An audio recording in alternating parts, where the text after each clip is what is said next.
evening students, I am your science teacher. How are you? Hope you will be fine at home. Today we are going to review the chapter number 1 of your science book, class K8. The chapter number 1 is about human organ system.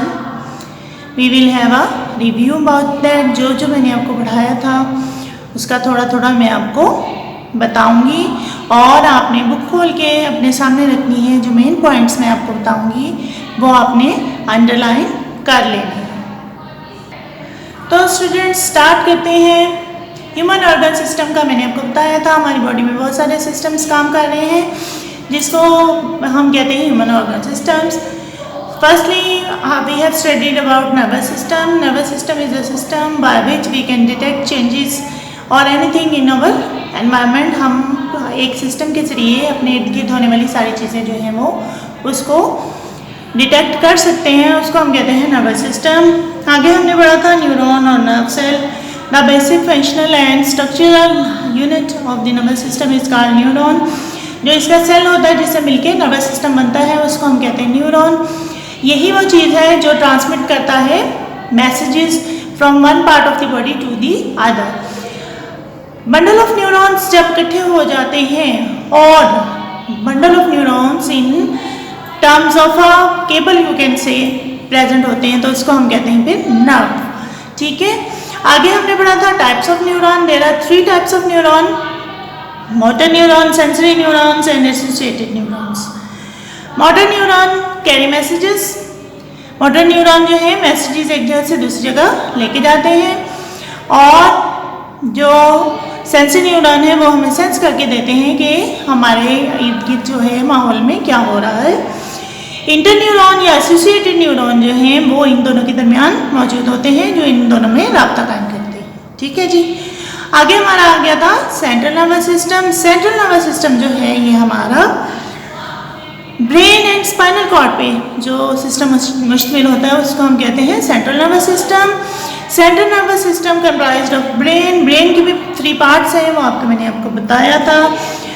For brain, hind brain और mid brain. हर एक part के और भी parts हैं वो भी मैंने आपको बताए थे। और इन पार्ट्स में जो ब्रेन है इसके ज़रिए, सारे पार्ट्स के ज़रिए हमारे पूरी बॉडी को कंट्रोल करता है क्योंकि ब्रेन जो है वो हमारी बॉडी का कंट्रोल सेंटर है। इसके बाद सेंट्रल नर्वस सिस्टम में आता है स्पाइनल कॉर्ड। जो आपकी रीढ़ की हड्डी के अंदर का गुदा है उसको स्पाइनल कॉर्ड बोलते हैं। ये इसके ज़रिए से भी कुछ सेंसरी फंक्शन जो हैं वो कंट्रोल होते हैं। जैसे अगर एकदम से कुछ करना पड़ जाए तो वो स्पाइनल कॉर्ड के ज़रिए ही होता है। जैसे हमारे हाथ को कोई गर्म चीज़ लग जाए या ठंडी चीज़ तो वो फील हम कैसे करते हैं, और स्पाइनल नर्व्स होती हैं जो हमें बताती हैं। ठीक है जी, ये 2 पार्ट्स हैं सेंट्रल नर्वस सिस्टम के। आगे था जी peripheral nervous system. Peripheral nervous system में हमने पढ़ा था कि नर्व्स जो हैं उनके जोड़े जोड़े हमारी बॉडी में फैलते हैं दोनों साइडों पे। तो इसमें सिर्फ और सिर्फ नर्व्स होती हैं। ऑलमोस्ट 32 पेयर्स जो है नर्व्स के हमारी पूरी बॉडी में फैले हुए हैं other than brain and spinal cord. तो वो जो है सारे के सारे जो नर्व्स फैली हुई हैं, नर्व्स जो है वो मैंने आपको बताया बंडल ऑफ न्यूरॉन होता है। वो जो सिस्टम हमारी बॉडी में बनाती हैं उसको हम कहते हैं पेरिफेरल नर्वस सिस्टम। तो इस तरह से पेरिफेरल नर्वस सिस्टम हमारी पूरी बॉडी में फैल के even tips of the finger तक भी फैला हुआ है और हमें सेंस करके देता है ईच एंड एवरीथिंग।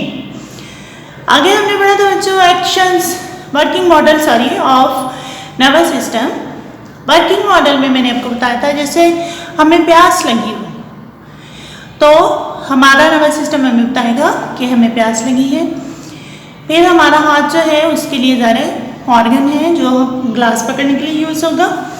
वहाँ से जो है फिर हम पानी पिएंगे और इससे क्या होगा, पता चलेगा हमें कि हमें प्यास लगी थी। यूँ ये जो हमारे सेंसरी न्यूरॉन्स हैं हमारे माउथ के अंदर वो हमें बताते हैं कि हमें प्यास लगी है। इसी तरह से जब हमारा हाथ जो है किसी गर्म या ठंडी चीज़ के साथ छू जाता है तो एकदम से पीछे हो जाता है, उसको भी हम as a working model use कर सकते हैं। तो वर्किंग मॉडल में हमारे पास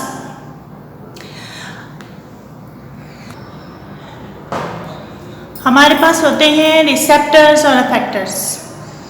रिसेप्टर्स जो हैं वो रिसीव करते हैं मैसेज को और फिर जो है सेंसरी न्यूरॉन जो है आगे लेके चलते हैं, मोटर न्यूरॉन आगे लेके चलते हैं, इसको इंटर न्यूरॉन इन दोनों को मिलाते हुए ये काम कंप्लीट करते हैं और फिर अफेक्टर्स तक जो है मैसेज पहुंचाया जाता है। अफेक्टर्स वो बॉडी पार्ट होते हैं जो एक्शन करते हैं कोई भी एक मैसेज ब्रेन का लेके। तो इस तरह से वर्किंग मॉडल जो है हमारा कंप्लीट होता है।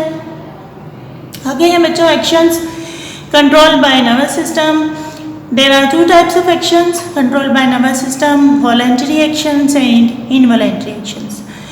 Voluntary actions are done under conscious control while involuntary actions are not done by under conscious control। ठीक है, जो वॉलंटरी एक्शंस होते हैं वो हम अपनी मर्जी से करते हैं, जैसे खाना खाते हैं, कोई चीज़ पढ़ते हैं, बोलते हैं, मूवमेंट करते हैं, ये सारा कुछ हम जो है अपनी मर्जी से करते हैं, तो इसको हम कहते हैं वॉलंटरी एक्शंस। जो हम अगर कोई चीज़ हमारी आंखों की तरफ आ जाए तो हम आंखें एकदम से बंद करते हैं, या हमारा डाइजेशन हो रही है हमारी बॉडी में, हमारी किडनीज काम कर रही हैं, हमारा ब्रेन काम कर रहा है, हमारी हार्ट बीट हो रही है, तो ये जो एक्शंस हैं ये हमारे कंट्रोल में नहीं है। तो ये एक्शंस जो कंट्रोल में नहीं है उसको हम कहते हैं इनवॉलंटरी एक्शंस। आगे है जी रिफ्लेक्स एक्शन। रिफ्लेक्स एक्शन का मतलब है एकदम से होने वाला action. It is done by our spinal cord. एकदम से जब हमारा हाथ या हमारा पाँव या कोई भी चीज़ किसी गर्म चीज़ के साथ टच कर जाती है या ऐसी चीज़ के साथ, डेंजरस चीज़ के साथ टच हो जाता है, तो एकदम से हम पीछे खींच लेते हैं उस चीज़ को, उस ऑर्गन को, तो उसको हम कहते हैं रिफ्लेक्स एक्शन। उसके बाद स्टूडेंट्स हमारा दूसरा पार्ट जो है वो शुरू हुआ था हमारे लेसन का एक्सक्रीटरी सिस्टम। एक्सक्रीटरी सिस्टम जो है वो सिस्टम होता है that take out waste materials from our body. ऐसा सिस्टम जो हमारी बॉडी से वेस्ट मटेरियल जो है बाहर निकालता है उसको हम कहते हैं एक्सक्रीटरी सिस्टम। एक्सक्रीटरी सिस्टम जो है ये कुछ ऑर्गन्स पर मुश्तमिल होता है ज़ाहिर है, तो वो है किडनीज एंड एसोसिएटेड स्ट्रक्चर्स। इसमें किडनी होती है, यूरेटर होता है, यानी 2 ट्यूब्स होती हैं इसके साथ लगी हुई, यूरेथ्रा और यूरिनरी ब्लैडर होता है। तो किडनीज में ही ये सारा जो है अमल होता है, उसी के अंदर जो है ट्यूब्यूल्स हैं जिसके अंदर सारा यूरिन फॉर्मेशन होता है, उसको कैरी किया जाता है with the help of tubes जिनको हम कहते हैं यूरेटर्स। यूरेटर्स जो है उनको कैरी करती हैं यूरिनरी ब्लैडर के अंदर। यूरिनरी ब्लैडर के अंदर यूरिन जब जाता है तो यूरेथ्रा के जरिए it is expelled out of our body. Internal structure of the kidney जो है वो मैंने आपको पढ़ाया था कि there are 3 parts of kidney, renal medulla, renal cortex and renal pelvis.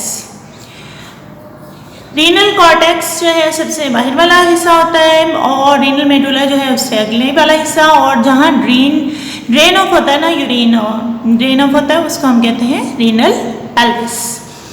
Nephron जो है ये स्ट्रक्चरल एंड फंक्शनल यूनिट है ऑफ द किडनी। ये जो है नेफ्रॉन जो है ये ट्यूब्यूल्स होते हैं, इसके अंदर बहुत सारे ट्यूब्यूल्स होते हैं। इसके अलावा एक और स्ट्रक्चर होता है जो कप शेप होता है जिसको हम कहते हैं वुमेन कैप्सूल। डिस्टल ट्यूब्यूल होता है। इसी तरह से बल खा के जहाँ जहाँ ये नेफ्रॉन जो है मुड़ता है, ट्यूब्यूल्स जो है उनके नेम्स चेंज होते जाते हैं। ग्लोमेरुलस और ग्लोमेरुलस के बाद वुमेन कैप्सूल, ये वुमेन कैप्सूल के बाद प्रॉक्सिमल ट्यूब्यूल होता है, फिर लूप ऑफ हैंडले में चेंज हो जाता है वो, और फिर उसके बाद जी होता है डिस्टल ट्यूब्यूल, और उसके बाद कैपिलरी और आर्टरीज होती हैं जो है यूरिन को ब्लड को जो किडनी में होता है उसको साफ करती हैं और दोबारा से जो है वो हमारी बॉडी में ऑक्सीजनेटेड ब्लड भी पहुंचाती हैं। और इसके अलावा ये जो सारे ट्यूब्यूल हैं ये सारे मिलके यूरिन फॉर्मेशन करते हैं। आगे है जी function of the kidney. Urine formation है इसका main function. Function of the kidney क्या है? यूरिन फॉर्मेशन ही है। ये सारा होता है किसके जरिए? मैंने आपको अभी भी बताया, नेफ्रॉन के जरिए। ठीक है जी।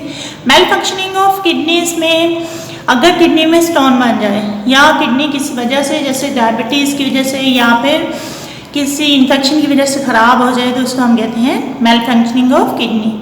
अगर स्टोन बन जाए तो उसको या तो हम तोड़ सकते हैं, अगर छोटा है तो उसको हम पानी पी के बाहर निकाल सकते हैं, अगर नहीं तो फिर हम लिथोट्रिप्सी करते हैं, यानी शॉक वेव्स जो हैं बाहर से फेंकते हैं उसके ऊपर, तो वो टूट के यूरिन के जरिए बाहर निकल जाता है। इसके बाद अगर फिर भी ना निकले तो फिर सर्जरी इसका हल है जी।